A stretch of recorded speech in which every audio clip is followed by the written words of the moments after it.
Baik, hari ini kita akan belajar akidah akhlak bab 10, menghindari akhlak tercela, yaitu serakah dan kikir. Nah, kira-kira apa ya itu ya? Serakah itu apa? Kikir itu apa? Pernah dengar nggak kata-kata itu? Nggak pernah. Oke, kita baca. Perhatikan ya. Nah, nih ada gambar yang pertama. Ada anak cowok manjat pohon mangga.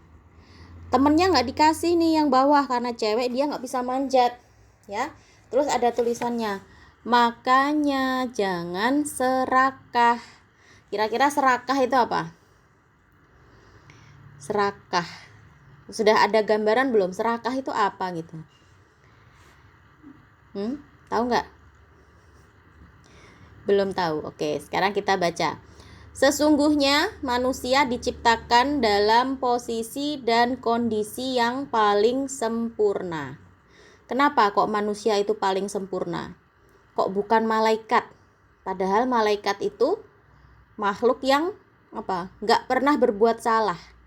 Malaikat itu diciptakan tidak punya nafsu, hanya tunduk patuh sama Allah. Tapi katanya tadi manusia itu diciptakan dalam kondisi yang paling sempurna. Kenapa? Karena manusia itu kok dibilang paling sempurna. Kalau malaikat wajar, malaikat itu wajar kalau dia nggak berbuat salah, malaikat nggak punya dosa, itu wajar. Karena apa? Karena malaikat memang diciptakan untuk hanya taat dan patuh sama Allah. Malaikat tidak diberikan nafsu, makanya malaikat nggak pengen makan, nggak pengen punya uang banyak, ya. Malaikat itu nggak punya rasa ngantuk, nggak punya rasa lapar, ya, nggak punya rasa benci, ya. Malaikat itu diciptakan hanya untuk berbuat baik, hanya untuk patuh sama Allah. Sebaliknya, iblis kebalikannya dari malaikat, ya. Iblis itu punya sifat yang terbalik, kebalikannya dari malaikat. Kalau malaikat itu diciptakan hanya untuk taat sama Allah, sebaliknya iblis itu sifatnya apa? Selalu menentang perintah Allah. Nah, itu iblis. Nah, manusia ini ada di tengah-tengahnya. Manusia bisa jadi baik, bisa juga jadi jahat. Nah, ya, manusia diberikan akal, diberikan otak supaya bisa berpikir mana yang baik, mana yang buruk. Manusia diberikan nafsu, ya, diberikan keinginan, ya. Manusia diberikan nafsu, bisa ngantuk, bisa lapar, bisa marah, bisa senang, bisa sedih, ya. Kalau malaikat tidak. Nah, dengan kondisi manusia ini, maka manusia itu punya kesempatan untuk berbuat baik. Nah, usaha manusia untuk berbuat baik inilah yang kemudian dinilai oleh Allah, ya. Jadi usaha kita untuk berbuat baik itu yang nantinya akan mendatangkan pahala buat kita. Usahanya, Allah itu menilai usahanya, bukan hasilnya. Misalnya, sekarang kita belajar ngaji, ya. Meskipun susah sekali belajar ngaji itu, tapi Allah itu melihat usahanya, ya. Nazira setiap hari, ya, pulang sekolah masih harus belajar ngaji. Nah, Allah itu melihat usahanya ini. Setiap hari Nazira belajar ngaji. Itu Allah ngasih pahala dari usaha ini. Ya, Allah itu nggak melihat gimana hasilnya itu nanti. Itu Allah nggak melihat mau Nazira nanti pinter ngaji atau biasa-biasa aja, ya. Itu urusan nanti. Yang dinilai sama Allah apanya? Usahanya. Nah, inilah kenapa kemudian manusia dibilang diciptakan dalam kondisi yang paling sempurna. Karena manusia punya dua hal. Manusia punya akal dan manusia diberikan nafsu. Nah, jadi usahanya manusia itu yang kemudian membuat manusia itu dinilai baik oleh Allah. Kalau manusia itu tidak beriman dan tidak beramal soleh, maka mereka akan menempati derajat yang paling rendah, bahkan lebih rendah daripada hewan. Ya. Itu ya, ingat-ingat ya, kalau manusia itu tidak beriman, tidak berbuat baik, tidak beramal soleh, maka mereka itu dibilang apa? Bahkan lebih rendah daripada binatang. Ya, apalagi sekarang ya, banyak orang-orang yang jahat, ya, banyak orang-orang yang nggak segan-segan untuk menyakiti orang lain. Banyak sekali perbuatan jahat, ya, bahkan lebih jahat daripada binatang. Binatang aja nggak sejahat itu, tapi manusia nyatanya bisa berbuat lebih jahat daripada binatang. Itu ada manusia yang seperti itu. Nah, makanya benar, kalau manusia itu tidak beriman dan tidak beramal soleh, maka dia itu bahkan dibilang apa? Lebih jelek, lebih rendah daripada binatang.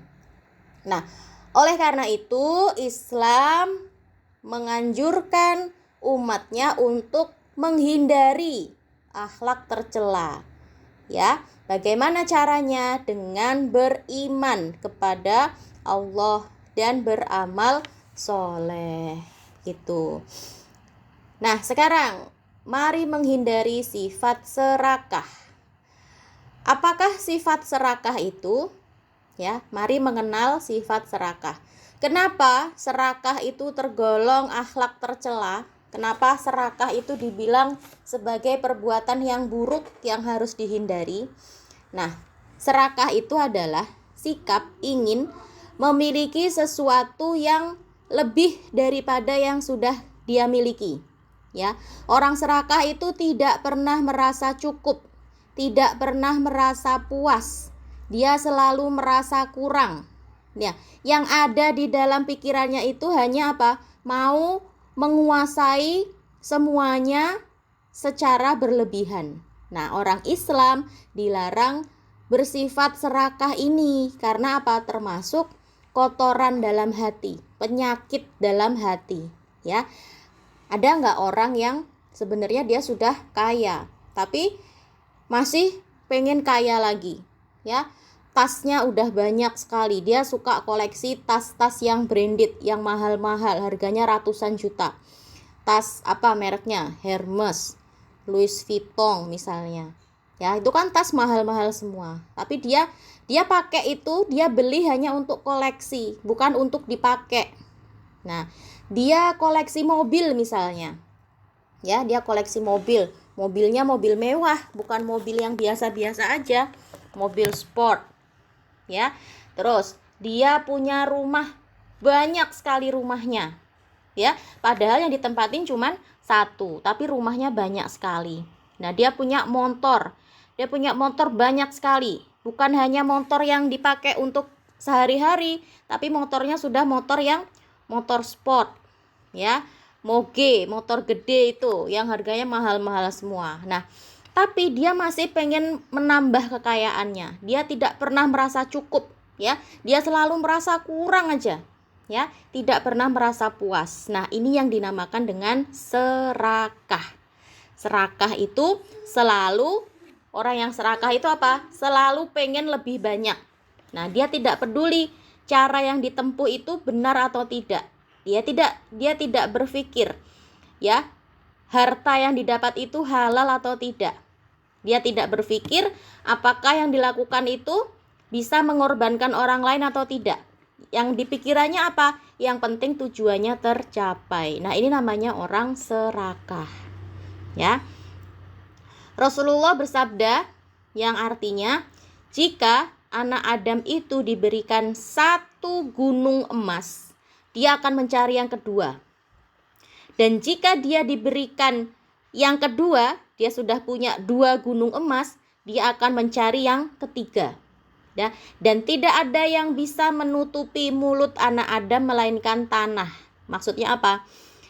Ya, sifat serakahnya tadi itu tidak akan berhenti kecuali dia sudah mati, tertimbun tanah. Nah, dan Allah akan menerima taubat siapa saja yang bertaubat. Jadi Rasulullah sudah bersabda, Rasulullah sudah memprediksi, ya. Memang sifatnya manusia itu serakah. Ya, kalau dia sudah punya uang 1 juta, dia maunya 2 juta. Kalau dia sudah punya uang 100 juta, dia pengen yang 200 juta. Kalau dia sudah punya uang 1 miliar, dia masih mau 2 miliar. Itu memang sifat manusia, ya, tidak pernah merasa cukup. Sampai kapan? Sampai mulutnya tertutup tanah. Maksudnya apa? Sampai dia ini mati dikubur dalam tanah, baru dia berhenti sifat serakahnya itu. Ya, itu maksudnya hadis tadi ya.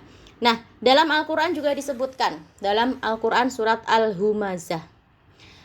Celakalah bagi setiap pengumpat lagi pencela yang mengumpulkan harta dan menghitung-hitungnya. Dia mengira bahwa hartanya itu bisa mengekalkannya. Sekali-kali tidak.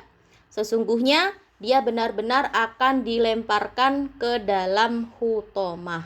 Nah, jadi orang yang suka menumpuk harta, ya, tidak pernah merasa cukup, serakah, ya, nanti akan dilemparkan ke dalam neraka hutomah. Nah, ini dalam Al-Qur'an surat Al-Humazah. Nah, sekarang apa ciri-ciri orang serakah? Tanda-tandanya orang serakah itu apa?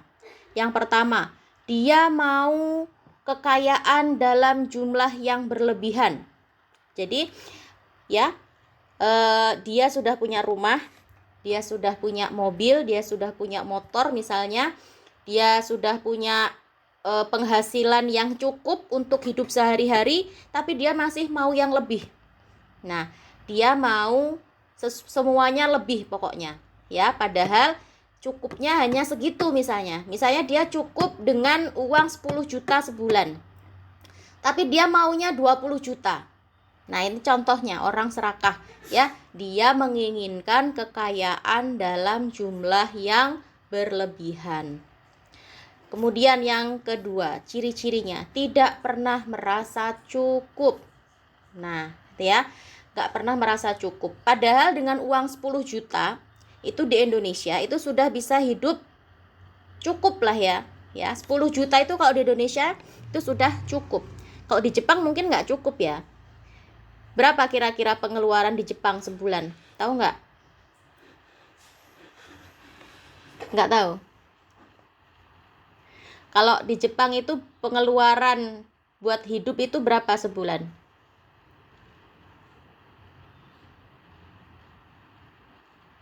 Kurang.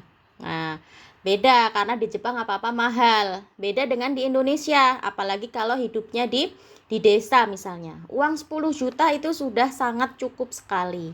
Tapi dia merasa kurang, ya, tidak pernah merasa cukup.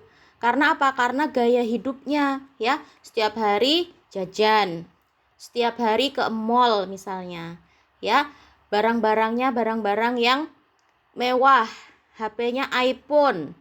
Terus apalagi misalnya sepatunya misalnya sepatu yang mahal-mahal. Nah, itu karena apa? Karena gaya hidupnya akhirnya membuat dia selalu merasa tidak cukup. Padahal kalau dia mau sederhana, itu uang 10 juta itu sebenarnya cukup. Tapi karena gaya hidupnya itu berlebihan, ya, akhirnya dia tidak pernah merasa cukup. Kemudian yang ketiga, ciri-cirinya rakus, ya, rakus terhadap harta. Nah, nggak peduli ini uang halal atau haram, pokoknya kalau ada uang diembat, ya, rakus, ya, nggak peduli bagaimana cara untuk mendapatkan uang itu, pokoknya gimana caranya dia bisa punya banyak uang. Nah, ini rakus terhadap harta. Kemudian dia lebih mementingkan kepentingan pribadi dan mengesampingkan kepentingan orang lain. Rasulullah bersabda yang artinya, 2 serigala lapar yang dilepas di tengah kerumunan kambing lebih sedikit membuat kerusakan apabila dibandingkan dengan sifat serakah manusia terhadap harta dan kedudukan yang sangat merusak agamanya. Nah, Rasulullah membandingkan, ya, manusia yang serakah itu jauh lebih buruk daripada hewan. Hewan aja kalau lapar dia makan kenyang, ya sudah selesai. Sedangkan manusia, ya, kalau dia sudah makan, sudah kenyang, pasti masih pengen yang lain, ya. Masih pengen beli HP misalnya, ya, masih pengen jalan-jalan, ya, masih pengen apalagi punya perhiasan misalnya, ya, padahal perutnya udah kenyang. Sedangkan hewan, kalau dia sudah kenyang, ya sudah selesai, dia nggak akan mencari yang lain lagi, gitu ya. Jadi Rasulullah bahkan mengibaratkan manusia yang serakah itu jauh lebih buruk daripada hewan. Nah, itu. Oke, sudah selesai pembahasan kita. Insya Allah besok kita lanjutkan lagi. Kenapa sih orang itu bisa jadi serakah? Ya, apa sebabnya kok orang itu bisa jadi punya sifat serakah seperti itu? Kita lanjutkan besok, oke?